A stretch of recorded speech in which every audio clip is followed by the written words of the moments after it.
evening, I'm Ces Oreña-Drilon. I'm Pauline Verzosa. And I'm Shawn Yao. The big stories tonight. The Office of the Ombudsman is ready to file criminal charges against Senator Jinggoy Estrada over the flood control scandal. Then, Senator Joel Villanueva and former House Speaker Martin Romualdez could be next. Law enforcement turns to the lawyer of Bato de la Rosa on the ICC wanted man's whereabouts. And the campaign to disarm the senator is also in full swing. And 2 years before his term ends and President Marcos gets a poor rating in one survey, with roughly a third of the population satisfied with his performance. Hinug na yung information against Senator Jinggoy Estrada. Talagang madaling panahon, mapafile na rin namin yung kay Senator Joel Villanueva. Meron na kaming dalawa pang kasong inahanda. Yung the grandest case of them all. First time to gagawin sa kasaysayan ng Pilipinas. If this is the price that I have to pay for standing on my own principles of what I believe in, so be it. Now, before we go to our top stories, this breaking news coming out of the Senate yet again. Members of the minority bloc walked out of plenary moments ago. And telling us about it is mobile journalist Merimon Reyes. Merimon, ano ang nagbunsod nitong Senate walkout? Tess, ito yung sa nais ng mga miyembro ng majority bloc na matakel yung motion ni Senator Dante Marcoleta, that is to amend yung Senate rules para magkaroon ng pagluluwag, lalo pat kung may justifiable reasons daw to allow a senator to participate sa session remotely or virtually, so hindi physically present. And to put context to this, ito yung motion ni Senator Marcoleta na ni-raise siya sa session floor the same day na nagpakita sa Senado si Senator Bato de la Rosa. Kanina, nililinaw ni Senate President Alan Peter Cayetano na gusto niya raw i-divide yung House regarding this matter. Pero hindi raw para ibotohan talaga yung amendment, but to see kung maaari na raw ba nilang ipag-usapan sa plenary, sa session, itong motion. Ang concern dito ng minority senators, ang nakita natin kanina nagsalita sila Senator Erwin Tulfo, Senator Kiko Pangilinan, Senator Risa Ontiveros, is may tila bakit daw may pagmamadali para umusad itong amendment to the Senate rules. Ang tinatanong, meron daw sino bang makikinabang dito? Si Senator Bato de la Rosa, ano raw ba yung nais mangyari? Lalo pa ang kine-question nila is hindi pa naman daw fully constituted ang Senate Committee on Rules na referred itong motion ni Marcoleta. So, ang isang technicality pa na ni-raise na Senator Risa Hontiveros is yung pagtatake ng consideration din sa ganitong mga motion, lalo kung bago yung motion, ay kakailanganin ng 1 day pa. So, sa context natin ngayon, may session today, bukas holiday sa Senado. So ang next session day is Monday. So ang yun ang pinopoint out nila na hindi ngayon pwedeng madiliin yung pagtatalakay dito sa motion na referred sa Senate Committee on Rules. Ang kanina nagkaroon pa ng confrontation between Senator Marcoleta and Senator Risa Ontiveros nung sinuspend yung session. And during those times, nakita natin magkalapit yung dalawang senador, nag-uusap sila, and even yung mga staff sa paligid natin, medyo iba rin yung tension nila. And nung nagpatuloy na yung session, again, nililinaw ni SP Cayetano yung gustong mangyari doon sa division of the House, tumayo si Senator Mig Zubiri, tinawag niya na yung mga minority senators, sinabayan na natin, sinalubong natin sila, at ang nakita na natin, nag-walk out na ang minority senators. Ang sabi ni Senator Mig Zubiri, this is a travesty of Senate rules. Ang sabi naman ni Senator Risa Ontiveros, hindi raw maaaring pagbotohan yan ngayon ng Senado, lalo wala silang quorum, subukan lang daw nila. And so far, nung na-ambush interview din natin sina Senator Sherwin kanina, sabi nila hindi raw tama yun, may pagmamadali raw. So ang nakita natin, umakyat sa elevator itong minority senators, while yung majority senators naman, huli natin nakasalubong si Senator Robin Padilla na pumasok doon sa dulo kung saan usually nagko-caucus itong mga senador. So we're yet to know kung ano ang magiging direction moving forward ng liderato. Ses. Ano ba, Merimon, ang pakiramdam ng minority na rine-railroad itong pagbabago sa rules kaya sila nag-walk out? Ang nasabi ng ilang mga senador is bakit nga raw, sino nga ba daw ang makikinabang dito? Is it because merong napapabalita ngayon na may ilang mga senador pa na maaring masampahan ng kaso? And to put it on another context, kasi si Senator Jinggoy Estrada ngayon, merong recommended na charges ng plunder, indirect bribery. Si Senator Joel Villanueva, ang nasabi rin ng Office of the Ombudsman, hinug na rin daw ang charges plus charges against other senators, though wala nang ibang mga nabanggit na pangalan. Throughout the day kasi sinubukan din nating mga kapatid natin sa media na makakuha ng comment from senators o from these senators from the majority bloc, pero pare-pareho silang tikom ang bibig. Sabi ni Senator Amy Marcos, hayaan na lang daw na yung abogado ang sumagot o tumugon dyan. Senator Joel Villanueva, no comment siya. Si Senator Jinggoy Estrada, ang nasabi niya naman, if this is the price that he has to pay daw for standing on his principles, so be it. And ang natanong pa ng media kung ito ba ay yung mga kaso ba, lalo na yung nagiging timing nito, pamumulitiko ba siya, ano ba yung, may nakikita ba siyang agenda dito o motibo? Ang sabi ni Senator Jinggoy, your guess is as good as mine. So, ang dami. Throughout the past few days, throughout the past few weeks dito sa Senado, sabay-sabay, sunod-sunod yung kalampag na nangyayari sa institusyon na to. Ses. So pakinggan muna natin ang sinabi ni Senator Erwin Tulfo sa debate. Madam President, my question is why are we in so hurry? Why are they, the majority, in a hurry to tackle this motion and divide the House, Madam President? We need answers in the minority. Madam Chair. Or is it because, Madam Chair, they're in a hurry because of news reports that probably two of our colleagues might land in jail this weekend? Is that the reason why? Is that the reason why they have to have this inserted, the Section 41C, para makaboto po kung sino man yung makukulong dahil sa announcement ng ombudsman na may lalabas na po ang warrant ng ilan sa mga kasama natin. At sa puntong ito, let's listen to the answer or the reply of Senate President Alan Peter Cayetano. The gentleman is out of order because his question sa nagmamadali, bakit, can be discussed in the actual motion. Can be discussed after the motion whether we should take it up. We take offense that bibigyan niya ng ganyang kulay. It's just like us saying, are you afraid if we have the hearing on the Blue Ribbon on flood control, mababanggit ka rin? You do not make that kind of statements here in the Senate because you assume good faith from everyone. That rule hindi minadali. May 11 pa ho yun. So Madam Chair, I move that we divide the House. Madam Chair, we will not object, but for the record, they scampered out and left the minority leader instead of discussing the rule.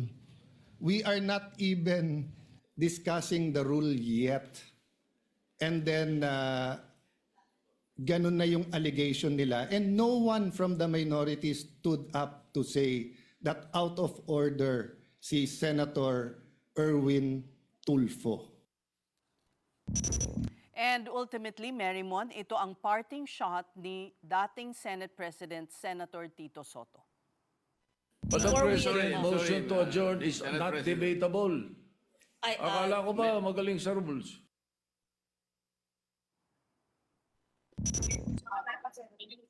Says currently nakita natin sa pag-walk out ng minority senators, sumakay sila doon sa elevator while majority bloc senators, again, pumunta sila dito sa area na to.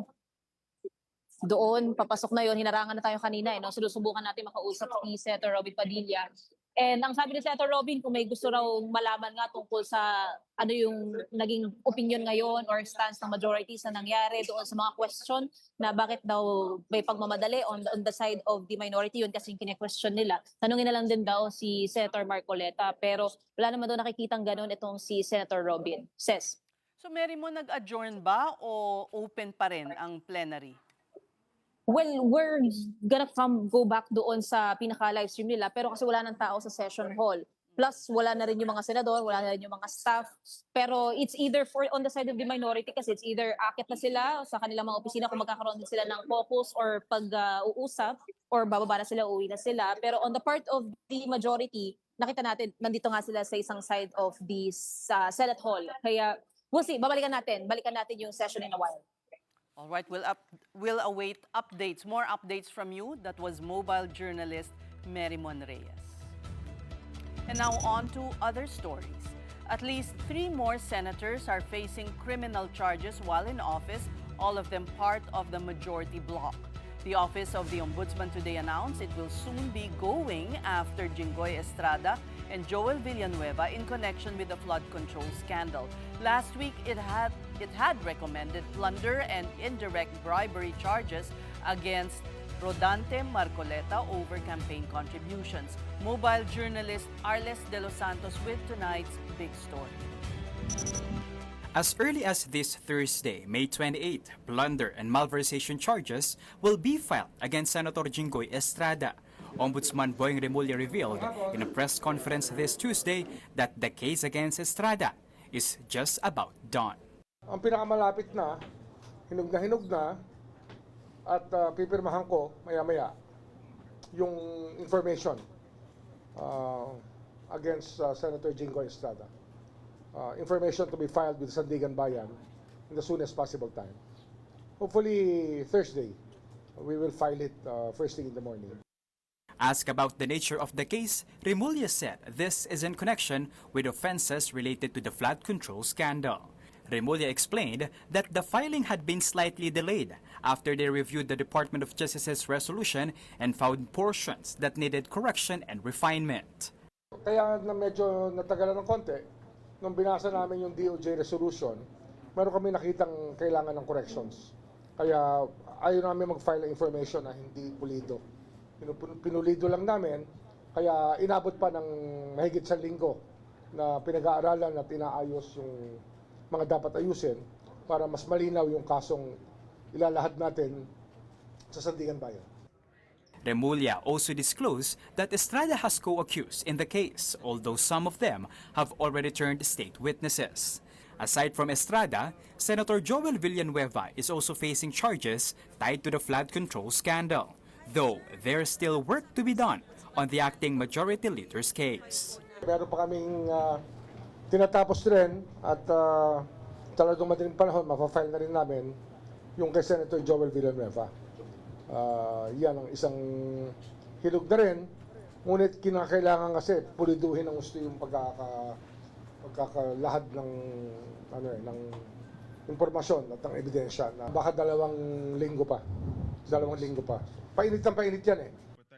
The possible filing of the charges against Estrada and Villanueva came just days after the Ombudsman recommended plunder and indirect bribery charges against their fellow majority bloc Senator Rodante Marcoleta.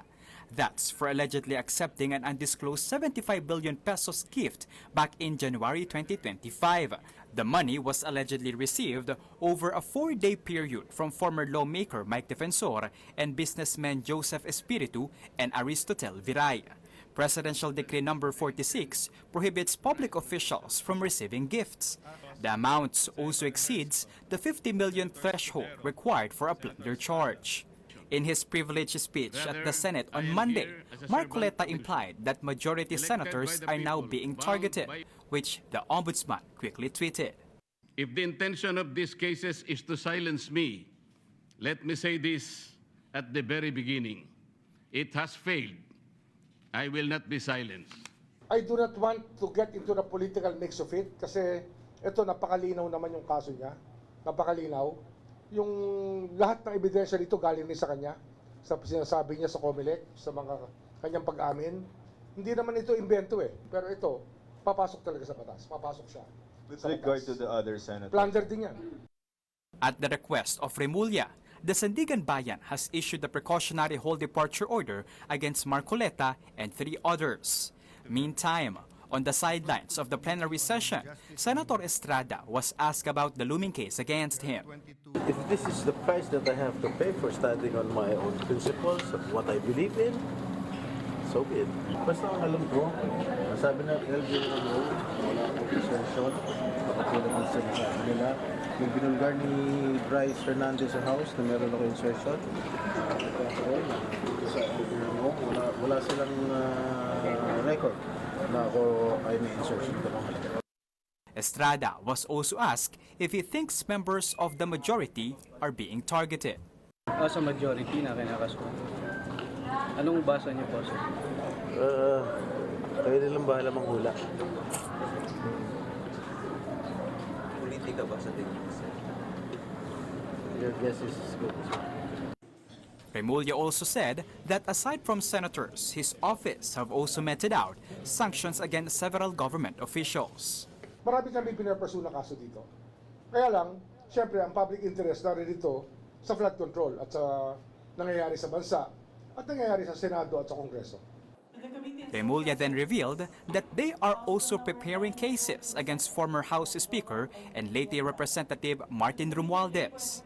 Meron na kaming dalawa pang kasong hinahanda tungkol dyan. Meron kaming isa pang money laundering case, mabigat. At of course, yung the grandest case of them all, itong pinakamabigat na kaso dyan, the conspiracy to defraud the treasury. Yun talaga yan, sa pamamagitan ng budget. First time ito gagawin sa kasaysayan ng Pilipinas na magkakaroon tayo ng ganitong klaseng kaso. Congressman Romualdez has yet to react to the Ombudsman's statements. As for Senator Villanueva, hinog na daw po yung ipa-file po na kaso po sa inyo, sir. Prayer kami, sorry, later na lang sana. Thank you. kapatid Arles de los Santos, we are One News. Well, the Justice Department seems to be pulling out all the stops to snare Senator Bato de la Rosa. Acting Secretary Frederick Vida is hoping to squeeze out Bato's whereabouts from his own legal counsels, particularly attorney Jimmy Bondoc. Vida said they will send a formal letter to Bondoc to ask him to cooperate in the efforts to locate his fugitive client. The client lawyer privilege doesn't excuse him being an officer of the court, being a citizen of the Republic of the Philippines covered by the law, doesn't excuse him from cooperating or doesn't excuse him from committing crimes like concealing offenders, misleading authorities, or delaying legal processes. Meantime, Senator Robin Padilla's public admissions are being reviewed by prosecutors for possible liability in De La Rosa's Senate exit. Ang dami niya na hong inamin na ginawa niya. We'll study everything that based on these admissions. Hindi naman po lagi kailangan tatanungin pa. Dahil may mga bagay ho, factual na eh. The DOJ has also asked the Philippine National Police to enforce the revocation of Senator De La Rosa's gun licenses. The NBI says Bato has a total of 118 registered firearms, ranging from handguns, submachine guns to high-powered rifles. The PNP says it is now processing the NBI's request and could come up with a result this week. Once the licenses are revoked, De La Rosa's guns will be confiscated. When asked if there was anything irregular about the former PNP chief owning more than 100 firearms, current PNP chief Jose Melencio Nartates said there was none. Nartates, however, addressed speculations about the PNP's willingness to arrest its former commander. Well, just like ordinary criminal or one, we have procedures in implementing one. Now let's get further updates on the hunt for Senator Bato de la Rosa. And joining us on the Big Story tonight is National Bureau of Investigation Director Attorney Melvin Matibag. Good evening, Director. Good evening, Ma'am Ces and Shawn and Pauline. Sa lahat po ng televiewers, good evening po sa inyo. Salamat po. So, ano pong update on the arms cache of the former PNP chief? Well, yesterday was nagpadala po kami ng sulat sa PNP, FEO for the cancellation, request for the cancellation of license and LTAP ng firearms po na registered under Senator Bato. And I think there was an announcement earlier by FEO that they are cancelling the LTAP and the registration po ng mga lisensya ng baril po ni Senator Bato. Still in process daw po, still in process. Just the same, is there something questionable about this huge amount? And also at the time that some of these firearms were licensed, at a time when he was already in hiding, and in November there was already an arrest warrant by the ICC. Well, yung una-una po doon sa number ng baril, kung class 5 po siya, allowed naman po yung collector, saka po yung if you are engaged in the sports of firing, pwede naman po na ganun karami. Tapos doon naman po sa question on the issuance of the license at the time na he was already in hiding, that is something that we have to discuss with the FEO po. And sabi ko nga po, we sent a letter yesterday. Yung letter po na yung request for cancellation. At the same time, query na rin po on the status po at kung ano po yung mga pangyayari and circumstances upon the issuance po ng mga binanggit po na firearms po ni Senator Bato. And there is cooperation on the side of the FEO. Yes, opo. Open naman po sila. In fact, when they received the letter, there was already an action and there's an announcement. We are in constant coordination with the entire PNP force because both of us have the instruction to locate and arrest Senator Bato de la Rosa.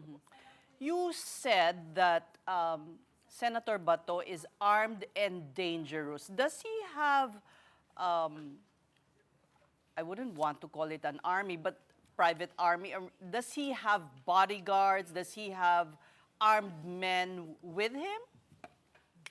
Well, that is a presumption right now kasi po nung nawala siya, may mga kasamang ilang mga security.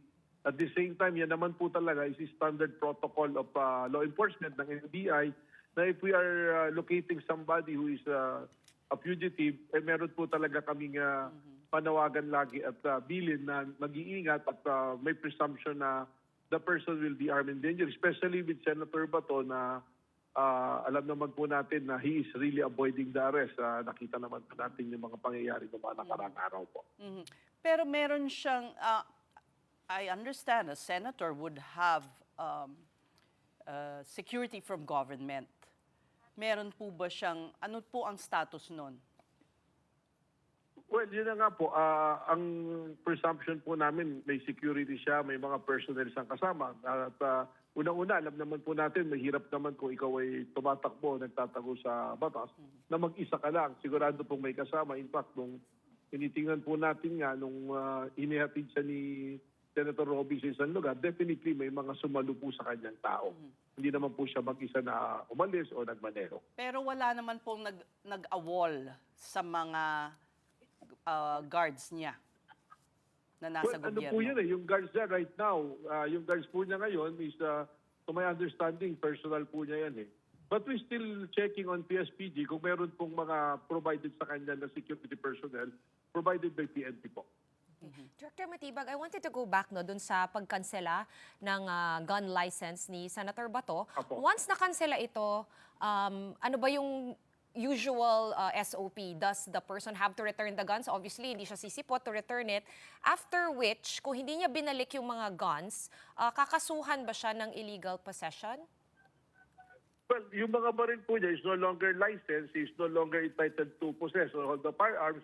Kung sino man po yung may dala ng firearms na yan at hindi licensed, can be liable for illegal possession of firearms po. It should be confiscated or surrendered po to the authorities.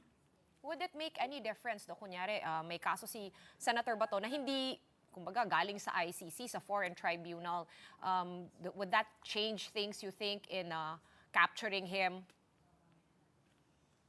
I'm sorry? Yung tungkol po sa ICC yung kunwari, meron pa warrant siyang, niya. Well, kunyari, may iba siyang kaso po dito. Yes po. Kung may iba po siyang kaso, that is another case. Pero right now, even based on the case, the warrant na inisyo ng ICC, tapos alam naman po natin, wala naman pong status quo ante at TRO na inisyo ng Supreme Court. That's why yung instruction po ng DOJ, the warrant is valid, so we have to locate him and enforce the warrant of arrest po. Yeah, I was just asking because a lot of people are saying there should be a local warrant. So I figured maybe this is one way of having a local warrant.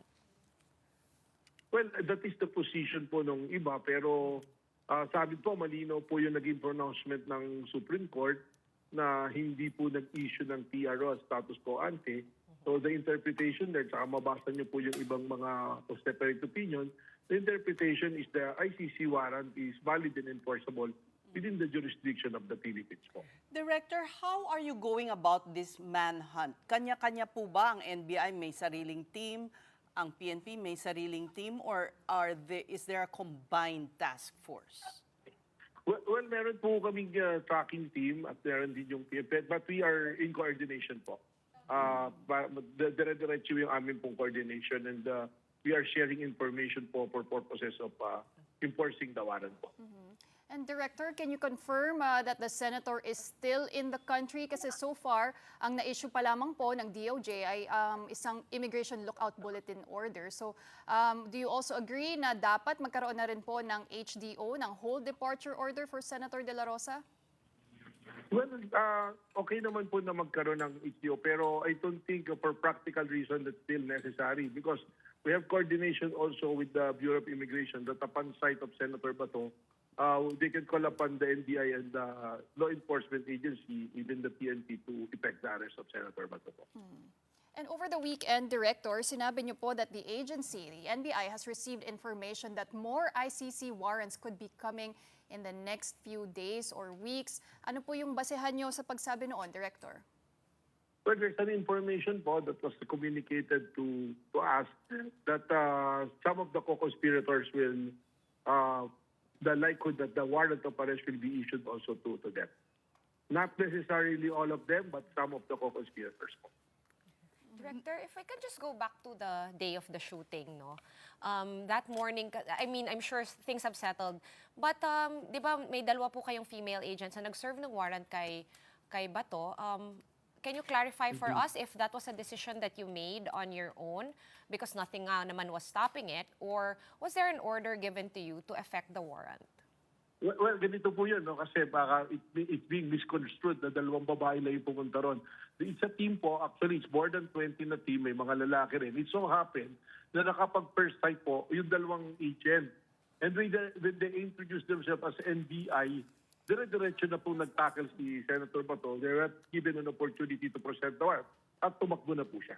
Pero hindi naman po sila talaga yung tipong siya mismo yung naka-assign. Sila yung nag-first sight. At the same time, we put female agents for purposes na alam naman namin na he's from law enforcement. We're expecting him that he's a cavalier, he's from PMA. Yes. So But pag Director, may mandato de arresto. Sorry to dapat interject, po, Director, but my question Apo. was who gave the order? Was the order from you, or did you receive an order from somebody higher than you? The order to arrest po, the order to arrest is we are the law enforcement. When we receive the warrant, we have to enforce po the warrant. But we are in constant coordination with DOJ and the PCTC, the Philippine Crime Center for Transnational Crime. And the warrant was in the possession of your agents? Yes, ma'am. Opo, we have the warrant. And for purposes of information na rin po, even if the arresting officer do not have the physical copy of the warrant can be presented to him upon arrest po sa kanya. That is already a settled cases po ng Supreme Court po natin. And following up from Sean's question, of course it's hypothetical. If there was an arrest, would the government have regretted it, or would they have commended you for it? Kasi it appears at that time that there were confusing signals from various agencies of the government. Wala naman po. Malinaw naman po yung mandato sa amin that on the first instance, we have to arrest him. It so happened na nung nagkaroon po ng somehow standoff, the Senate of the Philippines come out with a resolution saying that he is in protected custody. Although, arguably, wala naman po legal basis yung protected custody. Pero ang nangyari na po rito, out of courtesy, yun na po yung sinasabi ni Senator Pauline Verzosa na they did not pursue with the arrest out of courtesy. Then on the following day, there was already a case filed with the Supreme Court, kaya po ganun po yung naging sequence ng pangyayari. So wala naman pong commendation or pagsisisi, but what we can say is whatever decision that was made at that time, that is, we think that's the right decision that we have to make at that time. We thank you for your time. National Bureau of Investigation Director, Attorney Melvin Matibag. And you're still watching The Big Story on One News. Still ahead, there's that look on President Marcos's face as he prepared to leave for Japan. Find out the reason for that smirk when we return.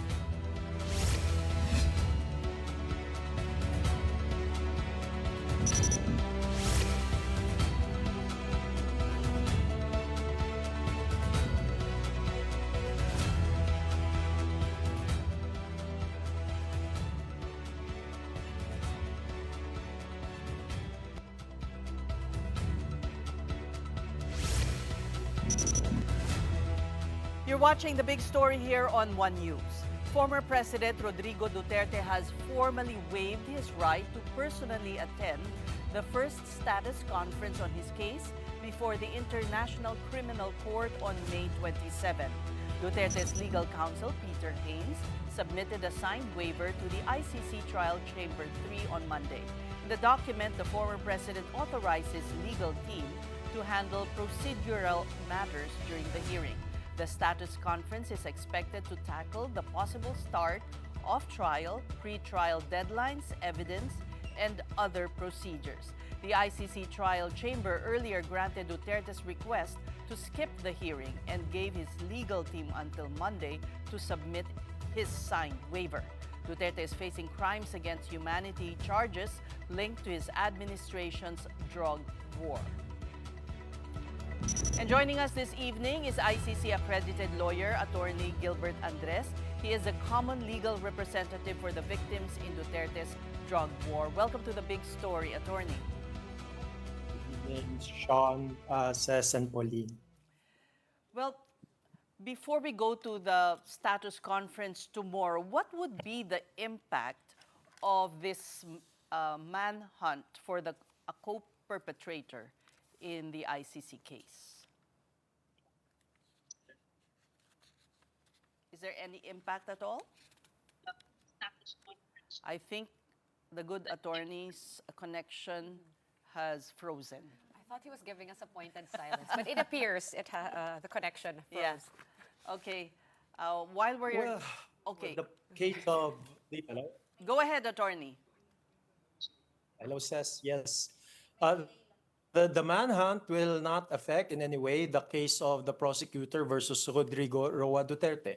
What will be the effect is if ever Senator Bato is arrested and surrendered to the ICC, then it will bring forth a new case. It's called the prosecutor versus Ronald Bato de la Rosa. What would this case be?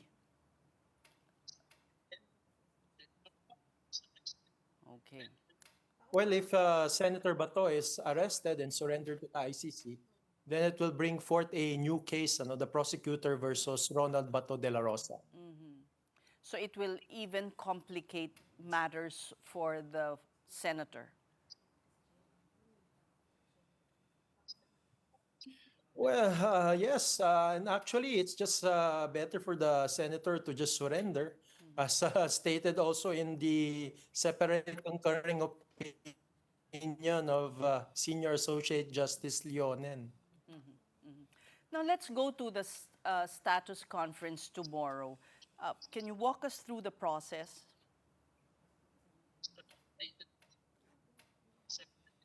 Well, tomorrow it's really more on administrative matters. So there will be 11 issues that will be tackled, one of which is the commencement date for the trial. And of course, there will be other issues such as, for example, the language to be used during the trial, the anticipated evidence by the prosecution, agreed facts, ongoing disclosures by the prosecution, prosecution's assessment on potential additions of other incidents, trial briefs, motions requiring resolution before the trial date, victims' participation, as well as protocols. So it will really deal with administrative matters. Now, the waiver granted to the former president was for this status conference, but for the trial proper, I recall you said here on the Big Story that no waivers will be granted any longer. Yes, because the requirement under Article 63 of the Rome Statute is the accused should be present during trial. Because remember, on the first day of the trial itself, the confirmed charges will be read to the accused, and then there will be an opportunity for the accused to enter his plea, whether guilty or not guilty. Therefore, Mr. Duterte is required to use, and then there will be an opportunity for the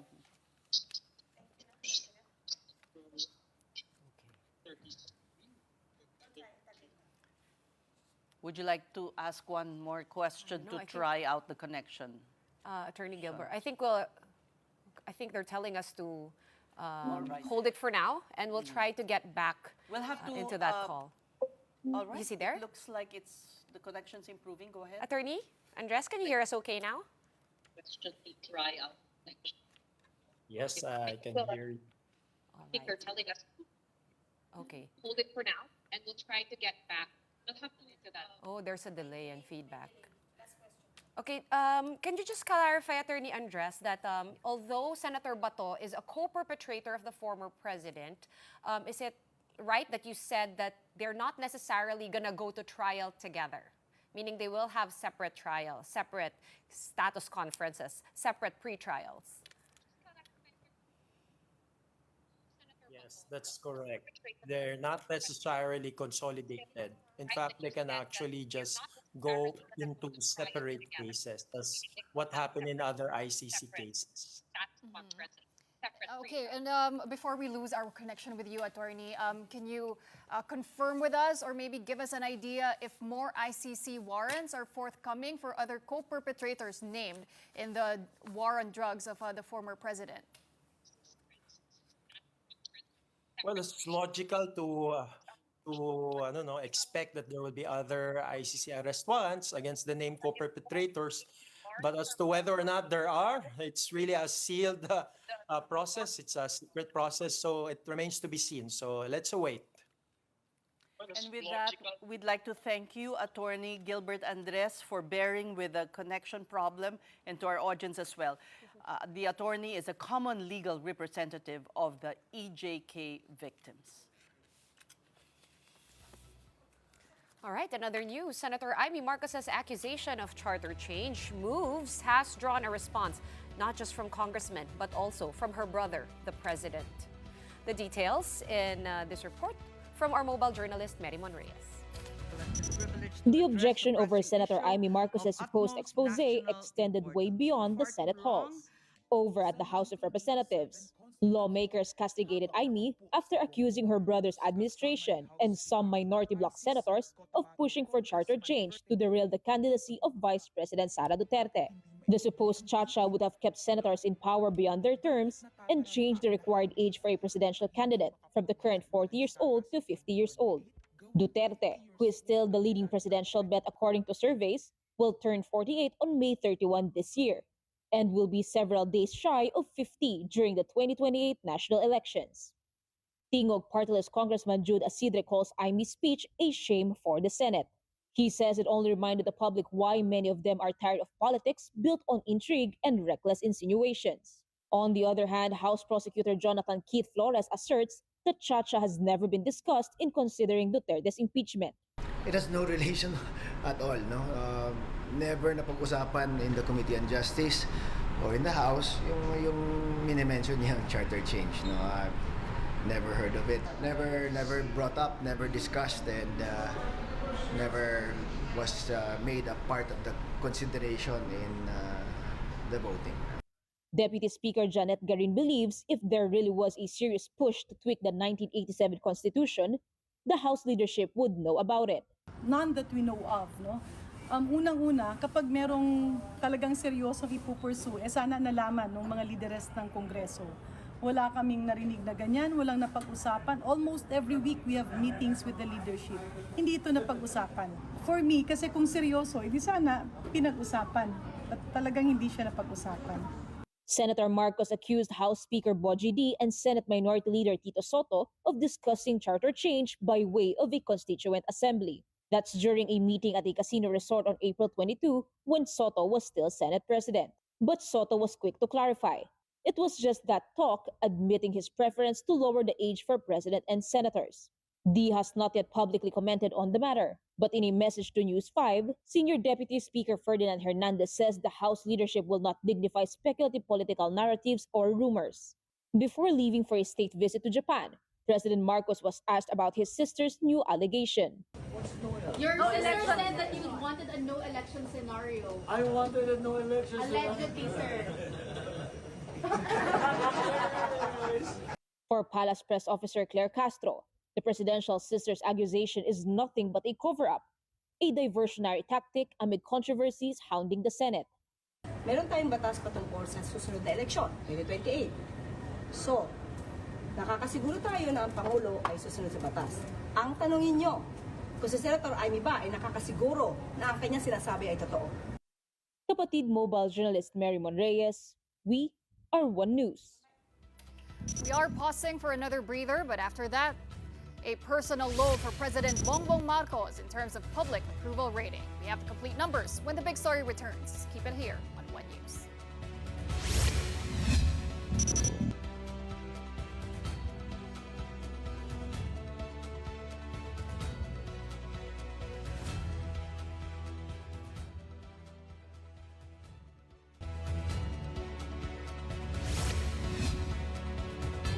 The Big Story returns with President Bongbong Marcos going on a state visit to Japan with record low net satisfaction ratings on his back. Marcos and First Lady Lisa Araneta arrived in Japan at 6:23 this evening. He is the first Filipino leader to be invited by the Japanese government for a state visit since the late Noynoy Aquino in 2015. Marcos met tonight with the Filipino community. Japan is home to nearly 350,000 Filipinos, the fourth largest contingent in the world. Marcos will hold a summit with Prime Minister Sanae Takaichi, where the two are expected to discuss Philippine-Japan cooperation. The president will also meet with the Emperor and Empress at the Imperial Palace, where they will take part in a state banquet and exchange decorations. Multiple deals will be forged during the visit, including those concerning food, maritime, and energy security. But the president is facing growing unpopularity here at home. A new social weather station survey showed his net satisfaction rating plunging to -15 in March to -3 in November of 2025, or from -3 in November of 2025 rather. It surpasses the record set last March of 2025 when Marcos hit a -12 net satisfaction rating. That means out of 1,500 Filipinos surveyed, 49% were dissatisfied with the president's performance, up from 43% in November. 33% were satisfied, down from 40%. Meanwhile, 18% were undecided. And here are other stories making headlines this Tuesday. The Office of Civil Defense says operations at the collapsed building in Angeles City, Pampanga have shifted from search and rescue to search and retrieval. That is after authorities said no more signs of life were detected as of 3 p.m. Monday, based on reports from the BFP, the local government, and the Incident Command Post. Officials said 18 people are believed trapped under the rubble. Meanwhile, new Labor Secretary Francis Tolentino said the Dole Regional Director for Central Luzon has been placed under preventive suspension for 1 month as the investigation continues. Nakapag-rescue kami kasi wala pong ibang mas magandang pakiramdam na lahat po ng pagod namin mapapalitan ng buhay na maisisave namin. Kung sa amin po, sa part ng responder, naging emotional kami doon sa rescue operation natin, but we know how hard it is for you. We sympathize with what you felt right now.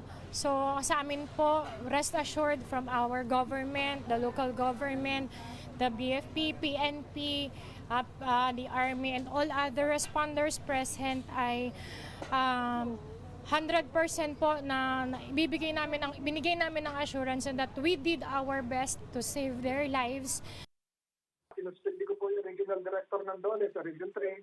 Sunod po ng pag-building sa Angeles City. So kung na-monitor niyo po yun, may kapabayaan din po nangyari, kaya po standard po siya ng 1 month. Meantime, the Sandigan Bayan has issued a precautionary whole departure order against Senator Rodante Marcoleta, former lawmaker Mike Defensor, and 2 other officials. That's over alleged plunder and indirect bribery findings by the Office of the Ombudsman. The case stems from alleged undisclosed campaign donations worth 75 million pesos received by Marcoleta in January 2025. The PHDO also covers Joseph Varias Espiritu and Aristotel Baluyot Viray. This means the respondents are temporarily barred from leaving the country while the case remains under evaluation. And in another development, Senator Juan Miguel Zubiri has apologized to the family of the late television host and journalist Lourdes Carvajal, better known as Inday Badiday. That is after the senator used her name to describe the supposed circus in the upper chamber following Senator Amy Marcos's video. He said it was a slip of the tongue during a heated debate and added that he takes full responsibility and should have chosen his words more carefully. In turn, IC Mendoza, Carvajal's grandson, said that he understands Zubiri's frustration and believes there was no malice in his remarks. Mendoza said it only felt off to see his grandmother's memory associated with fake news peddlers. He earlier called out Zubiri for mentioning his grandmother Inday Badiday's name on the Senate floor. Senator Ping Lacson also defended the late journalist's legacy, describing her as authentic, truthful, and credible. Meanwhile, Lacson called Senator Imy's claims against the minority flat, outright lies after she alleged that the bloc discussed extending terms through a constituent assembly.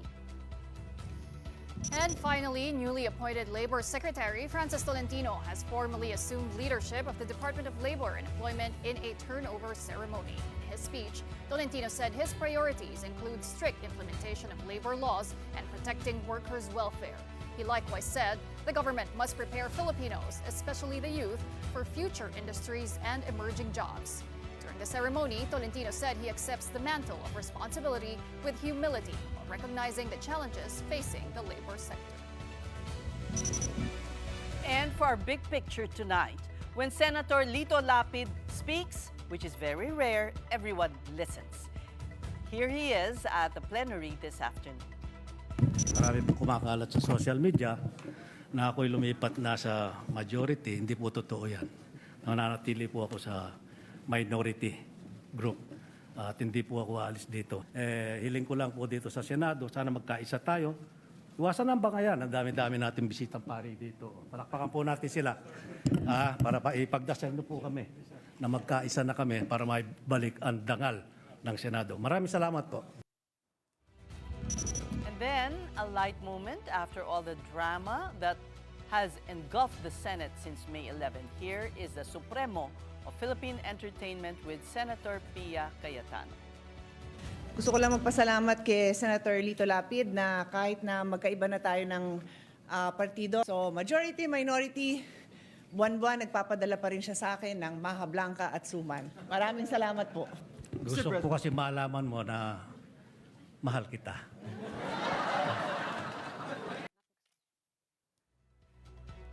I guess that clears up where Senator Lito Lapid's allegiance is at the moment. He is still staying with the with the minority. And it's very interesting because just when we thought that everything was well again at the Senate, there was that minority bloc walkout just a few moments ago. Now, we also have the sound bites of minority senators while they were walking out. Let's take a listen.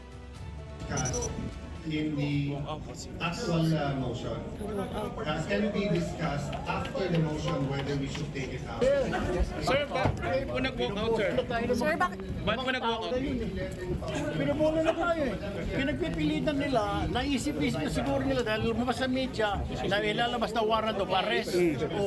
Para makaboto yung mga yun na makukulong, kung sino man yun, para makaboto sila, kung nakakulong man sila.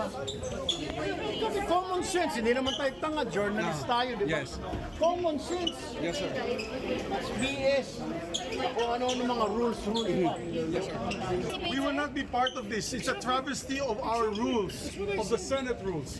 Hindi kami papayag sa mga niloloko tayo. Hindi sila pwedeng magboto ng violation of the rules. Because they are disobeying our rules. Mali. And at this point, let's bring in again mobile journalist Marymon Reyes. Marymon, ano na ang nangyayari dyan ngayon?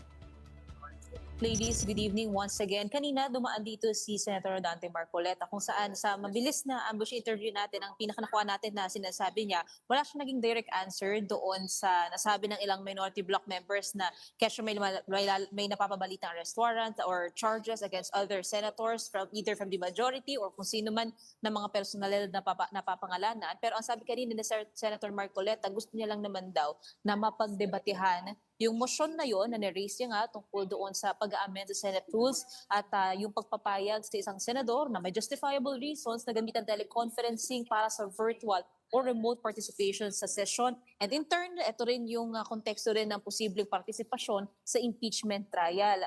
Hindi niya raw gusto hindi raw ito para pagbotohan na yung motion, kundi para pagdebatehan sa plenaryo, sa sesyon. Yan din yung kanina sinasabi ni SP Cayetano.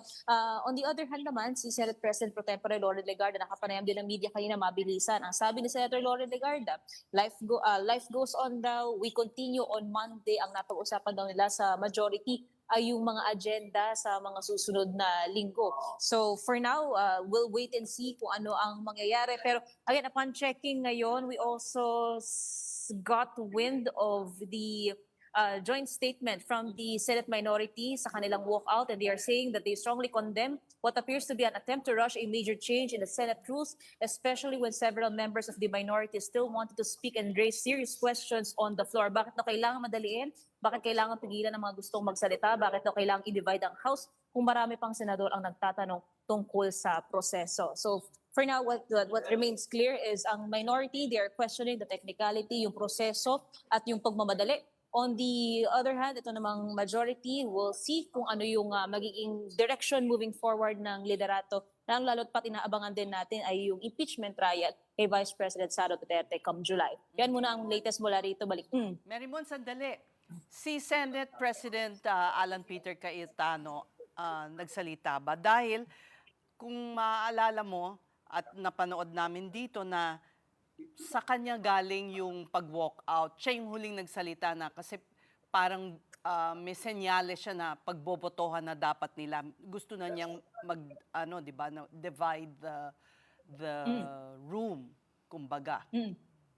So far, wala pang ibang comment or reaction from SP Cayetano himself. Pero kasi kanina, ang nililinaw ni SP Cayetano sa floor na ang nais nga raw nilang mangyari doon sa pag-divide ng House is makita kung maaari ng pagdebatehan o isa lang sa sesyon sa plenaryo, itong ang motion ni Senator Marcoleta. Pero during those times na ina-explain nga ni SP yun, nakita na natin na tumayo nga itong si Senator Migs, then tinignan niya yung mga kapwa niyang senador, then nandun na natin narinig na sinisigaw niya na let's go, let's go. Nakita natin ngayon sila Senator Erwin Tulfo, Senator Sherwin Gatchalian, Senator Risa Hontiveros, Kiko Pangilinan, nagsilabasa na sila. And ang sinasabi nga nila, ito ay hindi raw pagrespeto sa rules ng Senado. Ladies. Okay. Marymon, para lang klaro, i-play lang natin yung soundbite ni SP Cayetano. Man is out of order because his question sa nagmamadali, bakit, can be discussed in the actual motion. Can be discussed after the motion whether we should take it up. We take offense that bibigyan niya ng ganyang kulay. It's just like us saying, are you afraid if we have the hearing on the Blue Ribbon on flood control, mababanggit ka rin? You do not make that kind of statements here in the Senate because you assume good faith from everyone. That rule hindi minadali. May 11 pa ho yun. So, Madam Chair, I move that we divide the House. Madam Chair, we will not object, but for the record, they scampered out and left the minority leader instead of discussing the rule. We are not even discussing the rule yet. And then, ganun na yung allegation nila. And no one from the minority stood up to say that out of order si Senator Erwin Tulfo. Marymon, question. Hindi ba dapat ipasa muna sa Committee on Rules bago magkaroon ng ganitong change? Or normal ba yung diskusyon na nito sa plenary? Or kasi may umiikot-ikot mga nanonood ng plenary session kanina sa Senate. Yung iba nagsasabi, umalis daw yung minority para daw mawalan ng quorum. Is there any truth to any of that? Actually, Shawn, itong lumipas na mga araw, may nakausap tayo na senator from the majority na sinabi na referred nga itong motion sa Senate Committee on Rules. Pero for the meantime, na habang wala pa nga itong committee chairman, and hindi pa talaga fully constituted kasi kailangan din yan mag-organizational meeting. Dahil nga nagkaroon ng leadership change, nabakante yung posisyon ng mga committee chairman. So mag-start from scratch ulit sila while waiting to roll the ball sa mga pending pang legislations, kung may mga nakafile pa dito mga complaints or other legislative matters na kailangan nilang tahakin. So habang hindi pa raw yun, rumorolyo, hindi pa maaaring mag-participate kung sa case si Senator Bato de la Rosa, virtually o kaya naman through teleconferencing. And sa pagtingin din kasi natin sa Senate rules, nakalagay na maaari itong mangyari yung pagkukonvene ng Senado ng sesyon through virtual or teleconferencing or other platforms na magagamit. Kung mayroong force majeure, ito nga yung either national emergencies or calamities na mahihindar talaga, mahahadlangan yung pagdalo ng mga senador o kaya naman yung physical na pagkukonvene nila. And ang naging isang example nila dito was during the COVID-19 pandemic, may lockdowns. Pero on this case, sabi pa ni Senator Sherwin, bakit daw kailangan baguhin? Hindi naman daw ganun yung sitwasyon ngayon. Okay. This is a developing story. Abangan na lang natin ang pag-Facebook live ng ating mga senators because bukas holiday, tapos Friday, wala sila dyan, no, Mary Mon? So, And Thursday, walang session. Monday tama. pa. So, Monday na naman, Manic Monday na naman tayo. Thank you so much, mobile journalist Mary Mon Reyes. All right, and on that note, that's it for the big story this Tuesday. Thank you so much for watching. We are back here tomorrow at 8 p.m. We'll see you then. Kapatid, we are One News, all sides, all the time. Have a good night.